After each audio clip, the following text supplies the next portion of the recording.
Pessoal, seja bem-vindo aí ao canal. Lançamento agora aos domingos, a partir de meio-dia. Nós sempre estamos lançando um episódio novo, falando de um assunto que venha edificar a tua fé, agregar o teu conhecimento bíblico e trazer um pouco de esperança, né? A palavra de Deus fala que no meio de uma geração perversa, o Senhor deseja nos fazer santos e irrepreensíveis. O desejo ao compartilharmos essas verdades é gerar isso na sua vida, tá? Hoje a gente vai falar um pouquinho sobre um assunto que a gente quase não fala, Não, porta do bem reino pouquinho. de Deus. Verdade é que a gente só fala disso há muito tempo e é muito prazeroso. Esses dias a gente estava compartilhando o quão precioso é poder falar dessas coisas, porque cada vez que você anuncia para alguém, parece que você revive todo o anúncio que foi feito a você há um tempo atrás, né? E isso agrega o coração. Hoje nós estamos um pouquinho mais tecnológico aqui, computador aparecendo, para poder a gente seguir um roteirinho segundo que nós recebemos dos nossos irmãos mais velhos. E a primeira coisa a falar sobre a porta é um conselho que Paulo dá a Timóteo, Betão. Ele fala que isso que você ouviu, você transmite a homens fiéis.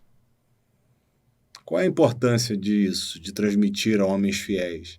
É que nós possamos não só receber, mas transmitir exatamente aquilo que a palavra de Deus nos diz. Nós vivemos dias em que as pessoas têm pregado e anunciado aquilo que os outros querem ouvir. Têm falado daquilo que as pessoas querem saber. Mas muito pouco tem se falado da verdade. E a verdade é o que pode efetivamente nos salvar, salvar a você e agregar o conhecimento de Deus. Então nós queremos iniciar falando sobre isso. Primeira coisa que nós precisamos entender quando pensamos sobre a porta do reino de Deus, a porta de entrada no reino de Deus, é que o reino de Deus não é um conceito de futuro. Né? Muitos pensam que reino de Deus é algo que vai acontecer ainda no porvir. E uma vez um amigo, um irmão querido, até me questionou assim, me explica esse negócio de reino de Deus. O que é o reino de Deus? Vocês estão falando do porvir, do milênio, né? Falando de escatologia. E, na verdade, o reino de Deus é um termo muito simples, queridos. A Bíblia diz que Jesus andava por toda a Judéia pregando o evangelho do reino, anunciando o evangelho do reino, as boas novas. O que é o evangelho do reino? O evangelho, a palavra evangelho quer dizer boas novas, boas notícias. E reino diz respeito ao governo. Para nós, entender o que é reino é um pouco mais complicado, porque nós vivemos no sistema presidencialista. A nossa geração inteira vive isso, no conceito de república. E o conceito de reino, naqueles dias, era um pouquinho diferente. Reino tem a ver com propriedade, com ser dono. O cara era dono das terras e dono até de algumas vidas que estavam em cima daquela terra. Ele tinha poder de definir quem vivia e quem morria. Talvez esse seja o mais importante da gente entender quando a gente fala a respeito de reino. Não é tanto o que esse senhor tem de posses, mas o que ele governa de pessoas. Né? O que ele tem de escravos, vamos dizer assim. Aliás, um termo utilizado nessa época para o senhor era Kyrios, que denotava esse senso de propriedade absoluta que se tinha, né? E para você entender o que é reino, você precisa entender esse conceito. Você não pode pegar o contexto bíblico e aplicar hoje. Por exemplo, nós vivemos num contexto teoricamente democrático, né? Então, o poder é do povo, emana do povo e por ele deve ser exercido. No reino de Deus não é assim que acontece. O contexto de reino é diferente. O reino, o poder é do rei, ele emana do rei e em prol do reino ele é exercido. Cuidado para você não ter uma impressão coletivista disso, porque nós estamos falando de um reino eterno, de um reino espiritual, um reino que não é desse mundo. Então, o reino de Deus, o evangelho do reino de Deus, é a boa notícia de que Deus exerce esse tipo de reino. E no momento que você recebe essa notícia, você precisa compreender que a humanidade é dividida em dois grupos. Os que se sujeitam a esse reino, a esse governo, e os que não se sujeitam a esse governo. Os que ainda pretendem manter a sua individualidade, o seu jeito, sua forma de pensar, o seu método. Essas pessoas estão dizendo assim, eu não quero o governo que vem da parte de Deus. As pessoas que entendem a forma, o jeito, o estilo, a estrutura do governo de Deus e desejam isso, eles então sujeitam a sua vida a esse governo. Alguma coisa para falar? Eu não sei em que momento que a gente poderia entrar nisso, mas quando você começou a falar no início, tem algo para mim é muito claro, né? É algo que foi uma percepção e um entendimento recebido do Senhor, uma revelação recebida do Senhor a respeito do reino, que foi só no momento em que eu entendi o governo de Deus que eu entendi isso. Quando Jesus fala, o reino de Deus está próximo. Né, arrependei-vos, porque o reino de Deus está próximo. Então, você falando, Eric, eu pensei nisso no momento que você estava falando. Olha que interessante. Você já imaginou se o que Jesus estivesse falando naquele momento dissesse respeito a tempo? Que estranho que não ficaria. Ele estava pregando para as pessoas e falando assim, olha, se arrependa. O reino de Deus está próximo. Se a gente for pensar na questão temporal, aí a gente vai ter Jesus falando uma inverdade, vai ter Jesus falando algo que não é, mas era justamente isso que eu acredito que alguns homens do tempo de Jesus não conseguiam entender a perspectiva de reino justamente por pensar no tempo. E o reino de Deus está próximo que está ao alcance do seu braço. Ele está próximo no sentido de estar perto de você e não próximo de distância. Porque então aí Jesus não ia estar falando a verdade, vamos dizer assim, né? Tudo bem. Nós precisamos primeiro entender que existe nós precisamos fazer essa separação, né? Como é uma pergunta até justa que o irmão fez, né? Para você. Quando você fala de reino, do que você está falando? Você está falando de algo... Você está falando do milênio, né? Porque futuro, você tem a impressão, quando se fala de reino, a respeito de coisas que dizem que estão dentro do cronos, dentro do tempo. E o reino de Deus está próximo, não é cronos, é distância, cara. É kairos. Não, é distância. É distância. O kairos é eterno, né? O kairos é sem fim. Mas é uma questão de distância aqui, ó. O reino está aqui, ó. Está perto de mim, está próximo.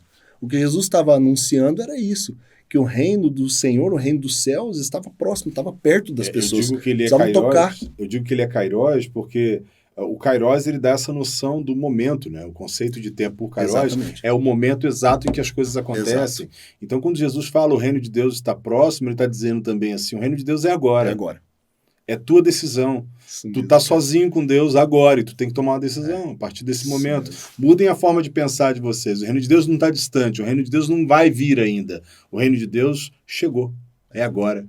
O reino de Deus não é Cronos. O reino de Deus é Kairos. E é gozado, né? Porque todo mundo que tem a experiência do novo nascimento, em algum momento ele descreve isso, né?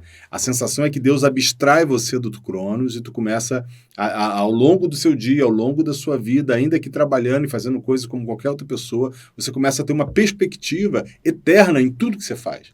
Você já não trabalha mais pelos mesmos motivos. Você já não se relaciona com as pessoas mais pelos mesmos motivos. Você não se casa pelos mesmos motivos. Você não constrói amizades pelos mesmos motivos. E a principal mudança aconteceu na mente. Você foi tirado de um lugar onde havia o que a Bíblia chama em Colossenses 1,13 de império das trevas para o reino do Filho do Amor, se referindo a Cristo Jesus. Então vamos compreender isso direitinho? Colossenses 1,13 diz assim, ele, referindo-se a Cristo, referindo-se a Deus, nos libertou do império das trevas e nos transportou para o reino do Filho do seu amor, no qual temos a redenção, a remissão de pecados. Aqui nesse texto tem algumas coisas que eu preciso frisar com você. Primeiro, é uma ação dele, a libertação nossa do império das trevas. Outra coisa que me chama a atenção é ele citar que, com respeito às trevas, havia um império. E o império tem um imperador. Um ditador, né? Um ditador. Um cara que manda. ele impera de forma absoluta. Deixa eu só fazer um adendo para dar o peso que isso tem. Ele impera, quer dizer que ele impõe a vontade dele. A raiz dessa palavra, é verdade, eu não tinha pensado, a raiz dessa palavra é imposição. Faz sentido. E ele nos transporta, e é ele quem nos transporta. Existe uma mudança de lugar, de Cronos para Kairos, existe uma mudança. Nós somos transportados para o reino do Filho do seu amor. Só quem é transportado é que tem a redenção e a remissão de pecados. Você precisa entender isso. Porque muitos hoje pregam o evangelho facilitado. Auditórios, estádios inteiros sendo batizados, como se não houvesse preço algum a ser pago por isso. É bem verdade que é por graça e Cristo pagou esse preço.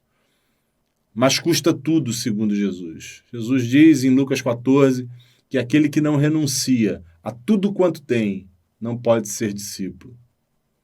O Senhor também afirma que quem quiser ir após ele, e olha, isso é um convite gentil de um reino que se baseia em amor. Quem quiser vir após mim, negue-se a si mesmo, tome a sua cruz, se dispõe à morte e siga-me. Então não há uma imposição do reino de Deus. O reino de Deus é para quem é doente, é para quem é fraco. O reino de Deus é para quem é humilde, é para quem desistiu de si mesmo e agora entrega a sua vida. Esse é o reino de Deus. Então a primeira coisa nesse texto é que ele demonstra claramente que existem dois reinos, dois governos. Um é o império das trevas e outro, o reino da luz. Vamos lá, Betão. Quem é que reina no reino da luz? O texto de Colossenses já diz. Só uma pessoa, né? Vamos ler pelo texto, então. O reino do Filho do seu amor. Outro texto, em Mateus 28, Jesus diz: toda autoridade me foi dada no céu e na terra. Quanta autoridade sobrou para mais alguém? Nenhuma, né? Se toda foi dada a ele no céu e na terra, isso já diz respeito. Bom, a gente podia citar aqui 200 textos falando sobre o governo de Jesus. No texto que você citou de Colossenses, eu achei um versículo curto ali que tem uma boa definição, que é: porque foi do agrado do Pai que toda a plenitude nele habitasse. Qual versículo aí, cara? 19. Cara, ó que lindo. Porque foi do agrado do Pai que toda a plenitude nele habitasse. Ele é a plenitude de todo governo, de toda autoridade. Ele reina absoluto e vai continuar reinando por toda a eternidade. Salmos 2, cara, ele fala uma parada sobre o reino de Deus, um aspecto sobre o reino de Deus muito absoluto, muito primário. Salmo 2? Salmo 2, versículo 1 diz assim: porque se amotinam os gentios e os povos ficam imaginando coisas vãs, criando fantasia nas suas cabeças. Os reis da terra se levantam e os governos consultam juntamente contra o Senhor e contra o seu ungido. E eles dizem: rompamos as suas ataduras e sacudamos os nós de suas cordas. Sacudamos de nós as suas cordas, de nós. Sacudamos de nós as suas cordas. Aquele que habita nos céus se ri. O Senhor zomba deles.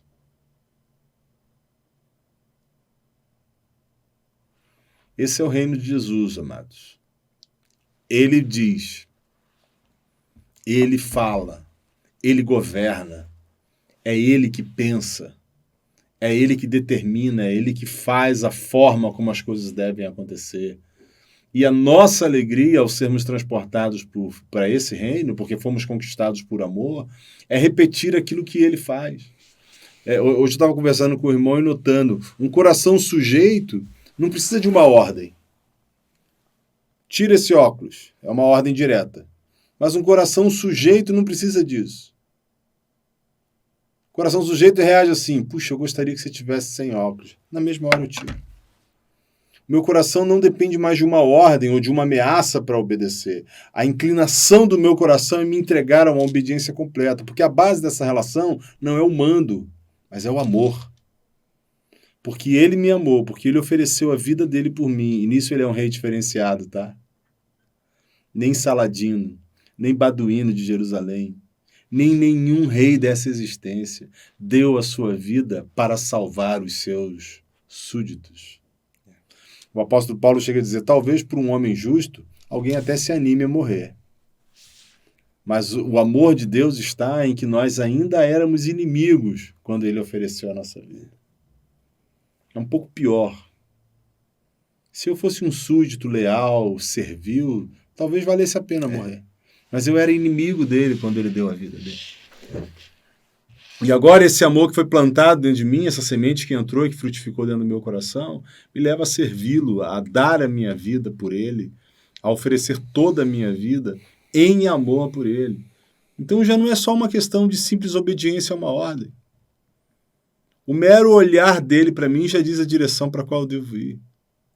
É como se diz, né, antigamente, rapaz, o pai não precisava nem falar, só dele olhar para a gente sabia que precisava mudar a direção. É basicamente isso. O pessoal antigo sabe bem como é que é isso daí. Pois é, a modernidade nos ajudou a ver isso como tirania, né, como abuso, e na verdade não é. Na verdade isso tem a ver com uma relação profunda, uma relação amorosa, não ameaçadora.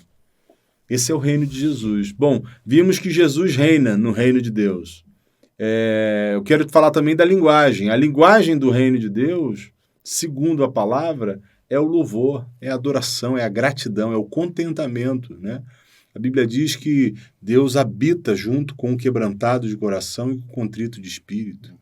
Isaías 61 diz que ele vem para, entre outras coisas, colocar uma coroa na cabeça daqueles que estão com vergonha, dar vestes limpas e brancas, vestes reais àqueles que estão vestidos de pano de saco, a purificar, a limpar aqueles que estão cobertos de cinza. Isaías 65. Isaías 61.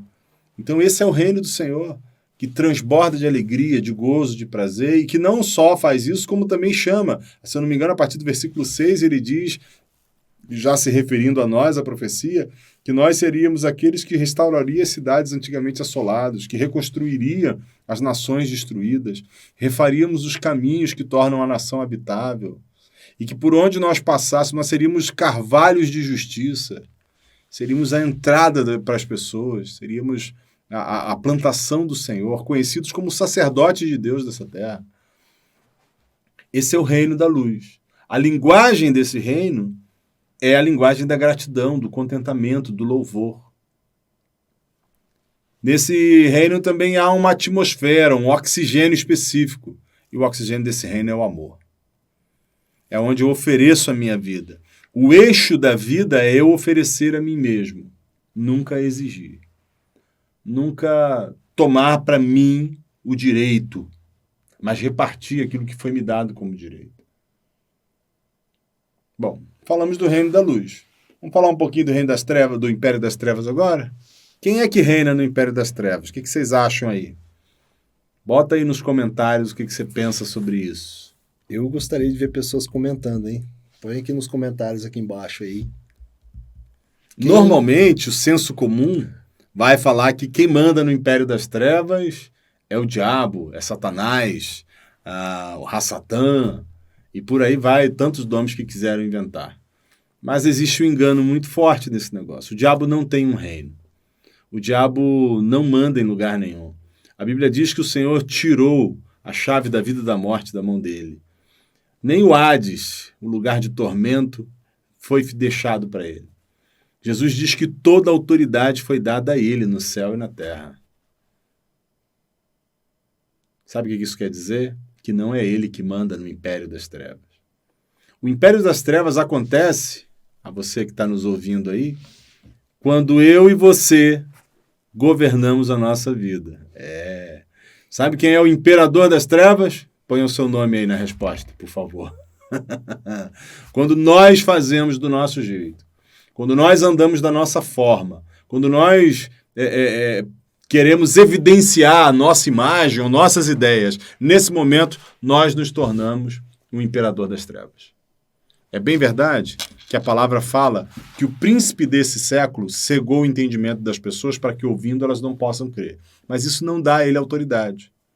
Exato. Isso só dá a ele a ação sobre o mundo no sentido do sistema. Existe um sistema chamado de mundo.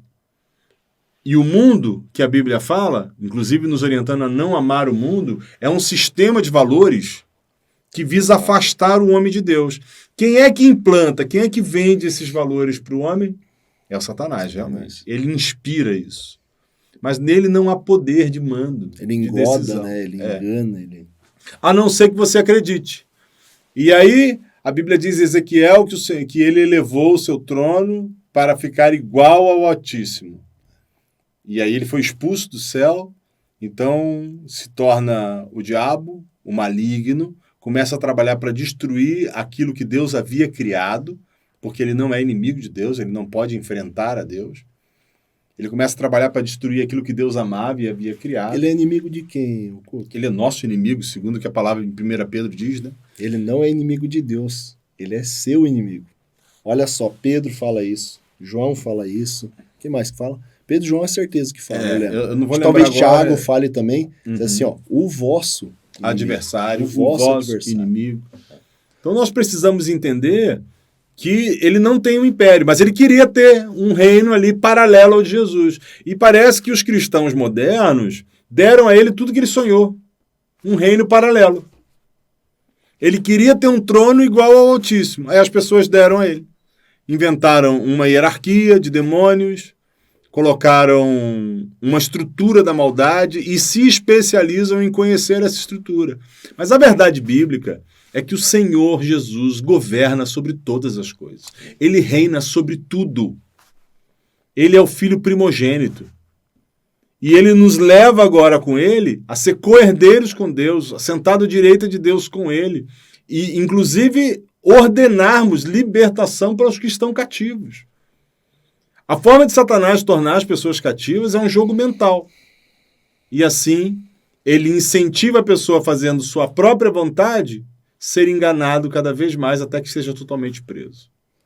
Vamos desmistificar duas coisas aqui com os nossos ouvintes, porque as pessoas têm... o cristão, de forma geral, ele tende a pensar que Satanás tem um reino por causa de 2 versículos específicos, de 2 entendimentos da palavra. E a gente pode ajudar, né, cooperar hoje com os nossos ouvintes nesse sentido. O primeiro é o que ele fala para Jesus. Né? Ele fala assim, olha, se você se prostrar diante de mim, te dou todos esses... te dou tudo isso todos daqui. Os reinos todos da os terra. reinos, todos os reinos da terra. Te dou tudo. Cara, ele estava falando pro dono do negócio. A gente tem que entender isso. Satanás não é dono de nada, gente. É um mentiroso. É tipo eu pegar o seu celular e falar que se você me der 50 reais... me dá o seu celular aí, Eric. Olha aqui, Eric, é o seguinte. Se você me der 100 reais, te dou esse celular aqui. Você vai me dar, Eric? Não. É meu celular. A gente precisa entender isso. A gente precisa entender, galera, que a oferta que Satanás fez foi uma oferta falsa. Ele não tinha o poder de fazer isso. Se você pegar o Evangelho de João e ler os primeiros versículos, desde o versículo 1 até o versículo 14, ali mais ou menos, você vai ver ali escrito e confirmado que tudo é do Senhor. Claro que a gente vai ter um monte de outros versículos para confirmar. Ele é o alfa e o ômega, o princípio e o fim. Ele é Senhor de todas as coisas. Ele é o mesmo ontem, hoje e para sempre. Ele é o dono de tudo. Ele é o Kyrios do universo. Então para de dar poder pro diabo, manos, porque ele não tem. O poder foi destruído da mão dele. A Bíblia fala que ele foi exposto publicamente à vergonha e ao desprezo. E sabe quem fez isso? O nosso irmão mais velho, o Senhor Jesus. Ele triunfou sobre a morte. Ele expôs os principados à vergonha e ao desprezo. Outro texto que gera muita confusão é um texto onde Jesus é questionado pelos judeus. Os judeus chegam perto dele e falam assim, você expulsa demônios por Beelzebul. E aí Jesus dá uma fala assim para eles, então vocês não precisam se preocupar. Porque se eu estou expulsando por Beelzebul, o reino está dividido, e o reino dividido não subsiste. Tem engano aí. Jesus aí estava ensinando que o diabo tem um reino? Não. O que Jesus estava dizendo aí? Ele estava ensinando que Um reino dividido, um poder dividido não subsiste. Não vai subsistir. Porque se ele estava ensinando que o diabo tinha um reino, então ele estava concordando com a afirmação deles. E tanto não estava, que a fala seguinte de Jesus é assim, olha, cuidem, porque a blasfêmia contra o Pai será perdoada. Contra o Filho A blasfêmia contra o Filho será perdoada. Mas a blasfêmia contra o Espírito, do que Jesus estava falando? Exatamente do que aqueles homens estavam falando. Eles estavam atribuindo a Satanás uma obra que era o Espírito de Deus que estava fazendo. A blasfêmia contra o Espírito não será perdoada. Nós precisamos ter cuidado com isso. Ali, realmente, há um engano nisso daí. Ele estava falando sobre poder, sobre qualquer outra coisa, menos sobre Satanás ter um reino, tá? O eixo dessa conversa era a sujeição do homem a Deus, a ponto de não blasfemar contra o Espírito. Não havia um ensino. Eu vi um irmão uma vez nos instruir que existem textos nos evangelhos que são instrutivos. É ensino de Jesus, é sã doutrina. Existem textos nos evangelhos que não são instrutivos, são testemunhais. E eu mesmo já fiz isso, tá? Com base no entendimento mais simples, mais infantil, pegar e repetir os procedimentos dos textos testemunhais e não entender depois porque simplesmente não acontecia daquele jeito. Porque testemunho, manos, pode variar. Testemunho é a experimentação da verdade. Mas a verdade, ela repousa, ela é transmitida através da instrução. O testemunho é necessário. Muitos cristãos hoje, inclusive, subvertem princípios da palavra por causa de experiências que tiveram. E começam a avaliar as escrituras pelas experiências que tiveram. Esse é o primeiro passo em direção à heresia. O correto é nós fazermos o contrário. Com base na verdade do ensino de Cristo Jesus, da sã doutrina, eu avaliar e ressignificar, até se necessário, as minhas experiências. É só você ver quantas doutrinas, quantos ensinos existem hoje que não são necessariamente bíblicos. Como assim, Eric? Muita coisa humana, né? É muita analogia. Eu tenho uma ideia, por exemplo, sobre guerra espiritual. E aí eu vou lá, pego alguns textos, geralmente isolados de contexto, para validar as minhas ideias. E defino uma doutrina. De acordo com a minha posição hierárquica dentro da comunidade que eu participo, isso vai ser absorvido ou não por todos. De fato. Nisso mora um perigo. Porque a palavra nos recomenda que tudo que for adicional à sã doutrina seja desprezado pelos santos de Deus. A sã doutrina, queridos, a doutrina dos apóstolos, repousa sobre todo o ensino de Cristo Jesus. Ponto final. Essa é a palavra do Senhor para a igreja do Novo Testamento. Então, o Império das Trevas... Eu falei que era 2. Ah, sim. Só vou acrescentar o outro. O outro é o mundo jaz no maligno. Dá até a impressão que o versículo está dizendo assim, o mundo é reinado pelo maligno, ou governado pelo maligno. E não é isso que está dizendo. O que é jazer? Morrer. É isso aí. Dormir, né? Estar em um torpor ali, isso amortecido. Mesmo. Amortecido. A consciência, olha só, você vai lembrar, se você é um cristão que lê a Bíblia, você vai lembrar, eu acho que Tiago, falando sobre a cauterização da mente, né? Então, esse é o jazer no maligno, mentes cauterizadas que são incapazes de ouvir a sã doutrina sem ter antes um comichão nos ouvidos.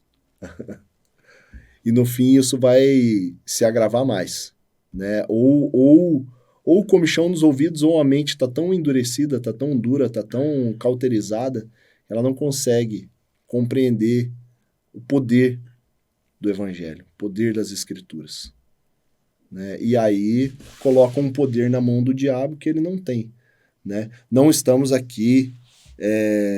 como nós podemos dizer, não estamos aqui menosprezando os ardis de Satanás, não é isso. Realmente ele é nosso inimigo e ele não descansa.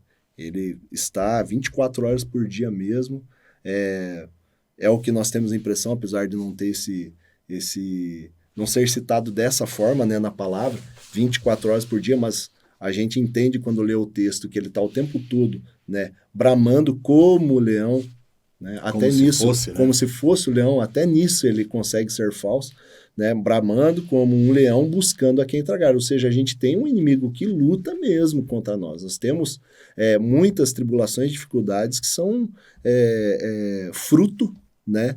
desse assédio, né? Do maligno, desse agir, né? Dessa capacidade de colocar engodo na mente das pessoas. Porque o maior engodo, meus amados e amadas que estão nos ouvindo, o maior engodo que Satanás pode colocar no coração do homem é fazer com que o homem continue sentado no trono que não é dele, usurpando o trono do Senhor. Inclusive, olha que interessante, já ouviu falar sobre a Síndrome de Estocolmo? Sim. A Síndrome de Estocolmo é um evento psicológico que foi registrado através de um assalto a banco, se eu não me engano, na década de 70, na capital da Suécia, em Estocolmo. E a Síndrome de Estocolmo demonstra que a pessoa, quando levada a um extremo de medo ou de ameaça, ela se afeiçoa ao algoz e até se posicionando contra aqueles que podem salvar. Quando o diabo consegue convencer alguém de que ele manda e que ele tem poder, essa pessoa tem alguma esperança contra algo que ela não consegue ver? E aí sabe o que acontece?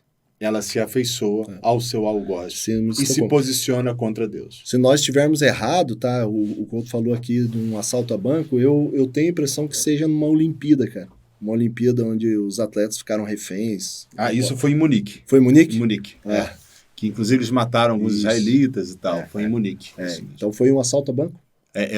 A Síndrome de Estocolmo, ela foi identificada a partir desse evento do assalto a banco na década de 70. A década de 70 foi uma década tenebrosa. Tenebrosa mesmo. E outro aspecto legal sobre esse texto que o Beto citou, isso está em 1 João, capítulo 5, versículo 18 em diante, o apóstolo começa a falar. Olha o que ele diz no contexto dessa palavra de que o mundo inteiro jaz do maligno, mano. Sabemos que todo aquele que é nascido de Deus, primeira característica, não vive em pecado. Antes, aquele que nasceu de Deus o guarda, e o maligno não lhe toca. Sabemos que somos de Deus, e que o mundo inteiro jaz no maligno. Jazer aqui, amados, diz respeito a uma passividade, a um torpor, a uma morte. Aqueles que são nascidos de Deus não estão jazindo no pecado, na prática de um pecado. Estão mortos, né? Não estão aliás, estão mortos para o pecado, e vivos para Deus. Por isso que o diabo não lhe toca. Bom, existe no Império das Trevas uma linguagem também. Reclamação, descontentamento, murmuração, que segundo 1 Coríntios, inclusive, libera atormentadores contra aqueles que praticam.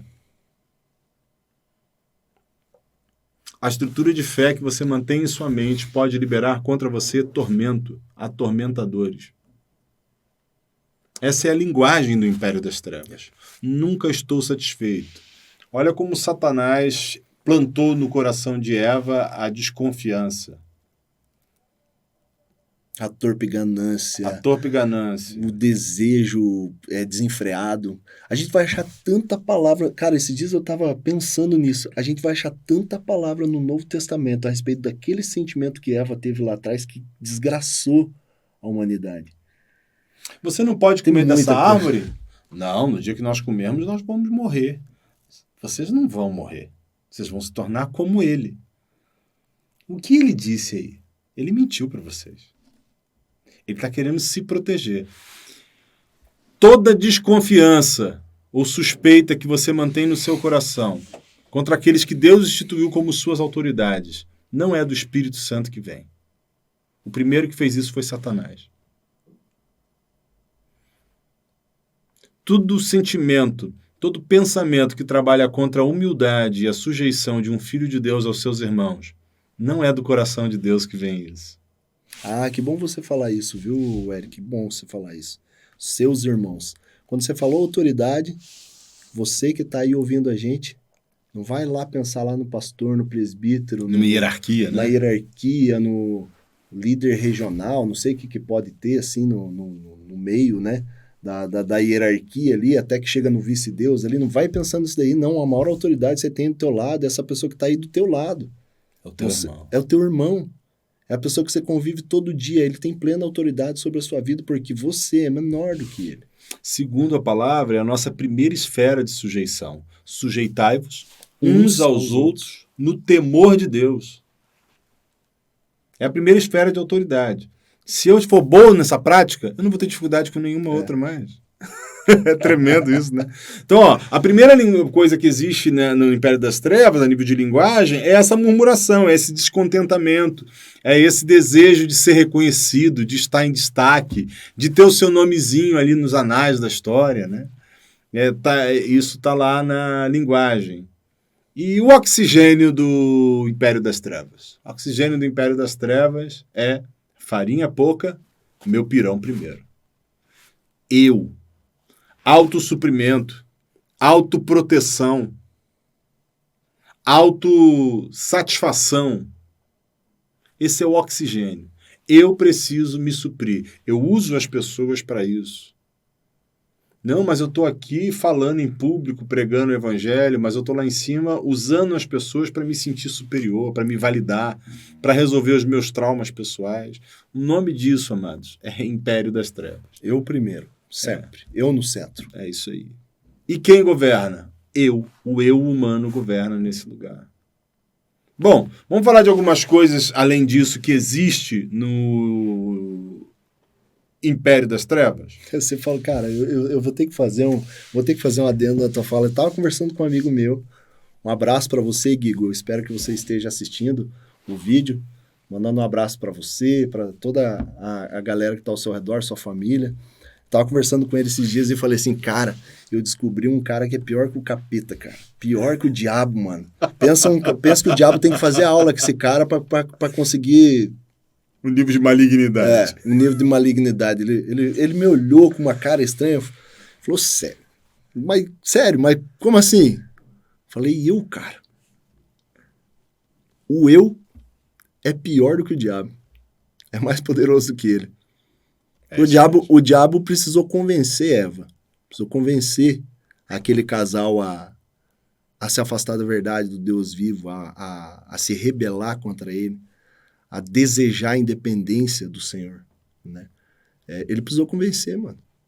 Então, quer dizer, tem um inimigo que é pior do que o diabo. Eu. Como o Couto falou antes, pode colocar o teu nome aí. Eu estava aqui pensando que o diabo fez Adão e Eva se achar, mas o eu tem certeza. Bom, coisas que existem no Império das Trevas. Vamos fazer um ping-pong? Vamos. Então vamos lá. Maldade. Poxa, eu já ia apelar, cara. Não, mentira. Mentira, né? Desobediência. Insatisfação. Insatisfação. Reclamação. Que mais? Eu já ia para aquelas braba. Vamos pensar uma mais tranquila. Ganância. Ganância. Avareza. Fala de pecados socialmente aceitos, né? Avareza. Consumismo. Já pensou que são dois extremos diferentes, mas os dois se resumem em um fato. Eu considero que o que eu tenho é meu. O consumista é consumista porque o que ele tem é dele. E o avarento? Ele é avarento porque o que ele tem é só dele. Só dele. Então, o pecado é o mesmo, só se manifesta de forma diferente. Vamos para os pesados agora? Vamos para os pesados. Adultério. Fornicação. Cobiça.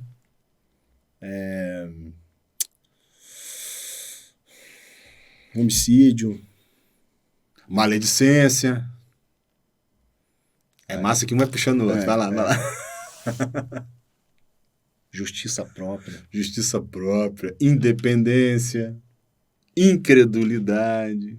Dúvida. Medo. Vergonha. Império das Trevas. Mas tem umas partes bonitinhas também no Império das Trevas. Eu acho que essas daí são as piores. Eu tava pensando... Na hora que você puxou, eu já tava pensando, nossa, agora nós vamos apelar. Então vamos pensar nas partes bonitinhas que enganam um monte de gente?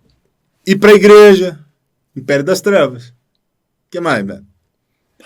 Dá dízimo, oferta. Oração. que mais? Nós vamos chocar vocês demais, mas depois nós vamos explicar tudo, tá bom? Que mais? Pagar os impostos direitinho. Ser bom cidadão. Ser né? bom cidadão. Respeitar as mulheres. Não ser racista. Fazer caridade. Fazer caridade. Agora você Essa é forte, bom, essa é né? forte. Esse é muito bom. Esse é um dos Aí melhores. você deve estar pensando assim, esses caras tão loucos, eles devem ter bebido alguma coisa antes do podcast. Falando heresia. Hoje, falando heresia. E essas coisas são Império das Trevas? Sim, querido. Ir no grupo caseiro. E uma vez discipulado. E uma vez por semana na igreja, no domingo. E no encontro geral, no culto. Acender a sua vela. Tudo isso é Império das Trevas. Sabe por quê? Porque você pode fazer todas essas coisas porque você quer. Então, outra coisa do Império das Trevas é você citar a palavra. O nosso Contra-Regras aqui deu uma baita de uma dica. Como assim, Eric, citar a palavra? Sim, você pode citar a palavra pelos motivos errados. Você pode citar a palavra para justificar o seu pecado. Você pode citar a palavra para condenar uma pessoa que precisaria ser acolhida, ser trazida para perto. E nesse momento traz a grande questão.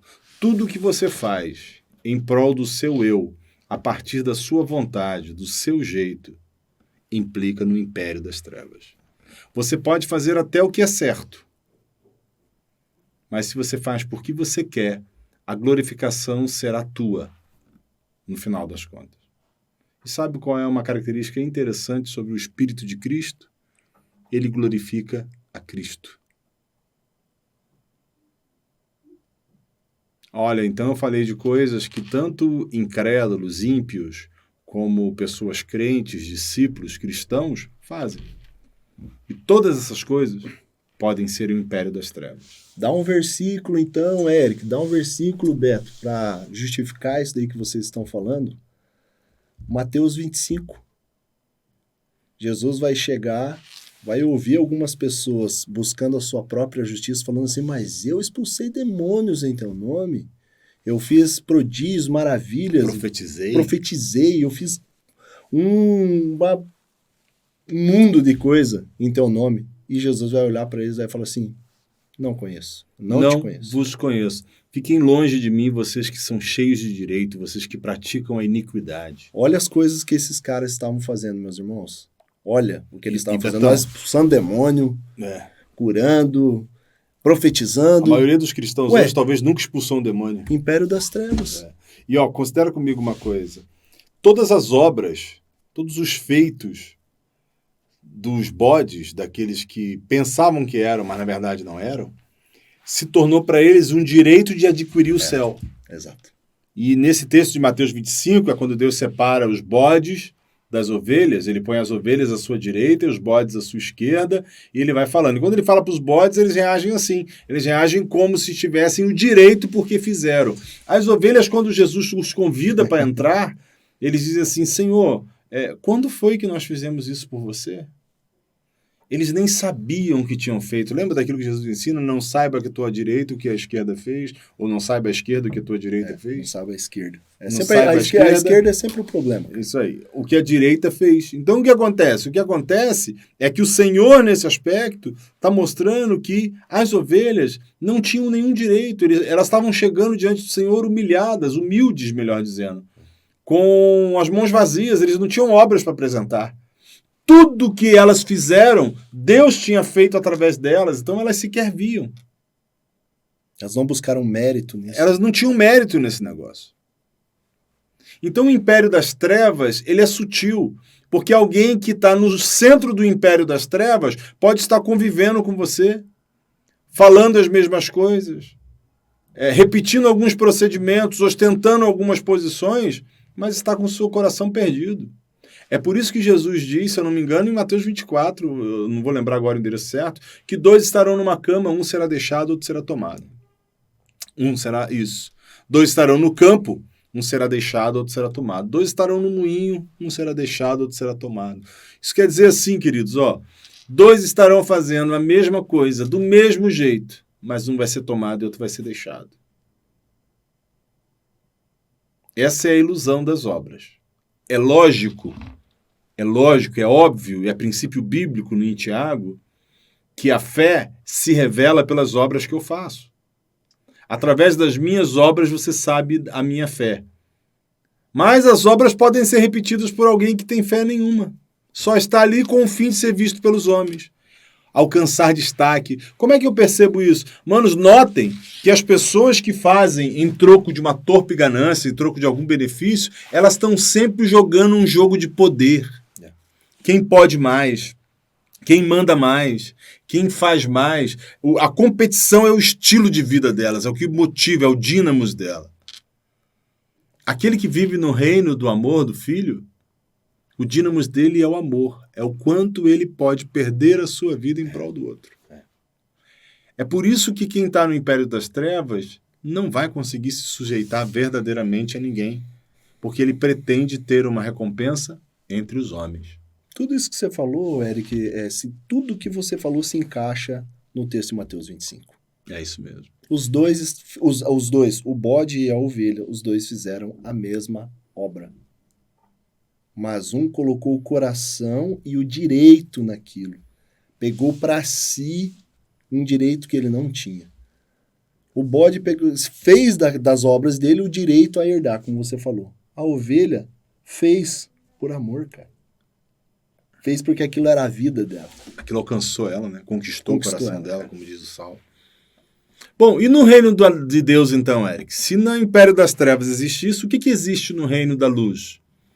O reino da luz, eu queria te chamar para abrir a palavra de Deus em Ezequiel 36, versículo 26. Se você puder, abra sua Bíblia aí. Se não, você só aguarda e ouça o que nós vamos ler aqui. Aqui ele diz o que existe no reino de Deus. O reino de Deus é mais simples do que o império das trevas. Ezequiel 36? Ezequiel 36. Então aspergirei água pura sobre vós. Está falando sobre purificação. E ficareis purificados. De todas as vossas imundícias. Imundícia aqui é a mistura, tá? É quando nós misturamos nossa opinião com a verdade do Senhor. E de todos os vossos ídolos, daquilo que reina dentro do seu coração, eu vos purificarei. Versículo 26, então. Dar-vos-ei coração novo, e porei dentro de vós um espírito novo. Coração para judeu não era sentimento, não era vontade, era entendimento. Tá bom? A tradução, quando os judeus escreviam a expressão coração, ele estava se referindo ao entendimento. Dar-vos-ei um coração novo, e porei dentro de vós espírito novo. Tirarei de vocês o coração de pedra, e vos darei um coração de carne, e porei dentro de vós o meu espírito, e farei que andeis nos meus estatutos, guardeis os meus juízos e os observeis. Habitareis na terra que eu dei aos vossos pais, e vós sereis o meu povo, e eu serei o vosso Deus. Livrar-vos-ei de todas as vossas imundícias. Farei vir o trigo e o multiplicarei, e não trarei fome sobre vós. Todas as bênçãos decorrem de um novo coração. O reino de Deus só tem uma coisa: um novo coração. E tudo que vier a partir do novo coração, do novo entendimento, da nova mente que agora me guia, e essa mente é a mente de Cristo que eu estou me referindo. A mente mestra é a mente de Cristo que me define. Quando eu sou guiado, então, por essa mente, esse novo coração, essa nova estrutura de vida, a nova forma de ver as coisas, então todas as bênçãos decorrem a partir disso aí. Reino de Deus, reino da luz, o que existe é um novo coração.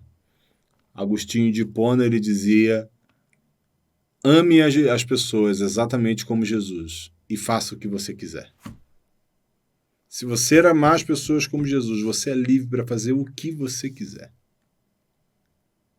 Porque o amor impede que eu cuide dos meus próprios interesses. É isso aí. O novo entendimento, o novo coração, só é possível amar de verdade quem recebeu o novo coração. O amor que espera uma retribuição não é amor, queridos, é comércio. Então, somente alguém que nasceu da água e do Espírito pode amar E somente essa pessoa, porque ama, é que é livre de verdade. Fora isso, todos são escravos de suas próprias vontades e necessidades. É curioso porque a palavra fala que ele vai tirar o coração de pedra. E isso no Novo Testamento é descrito como arrependimento. Mudança de mente. Ele diz que colocaria um coração de carne. É o novo nascimento descrito por Jesus em João 3:3. Mas não o suficiente, ele batizaria, ele daria o Espírito Santo para dentro. Dar-vos-ei um coração novo e um espírito novo. Tirarei de vós o coração de pedra e colocarei um coração de carne. E porei dentro de vós o meu espírito, diz o Senhor. Aqui, então, nós percebemos o que é um novo coração. O fruto do novo coração é um coração que é totalmente dele. Segundo a Crônicas 16:9, diz que os olhos do Senhor passam por toda a terra, a fim de mostrar-se forte, para com aqueles cujo coração é totalmente dele. Amém. Entendeu? Não é uma parte. Não é a maior parte. É totalmente dele. Você só vai conhecer o reino de Deus. Você vai experimentar de fato o reino da luz. Não é porque você entrou para uma comunidade cristã. Você experimenta o reino da luz quando o seu coração é transformado e passa agora a ser totalmente dele. Governado por ele. Quem manda é ele.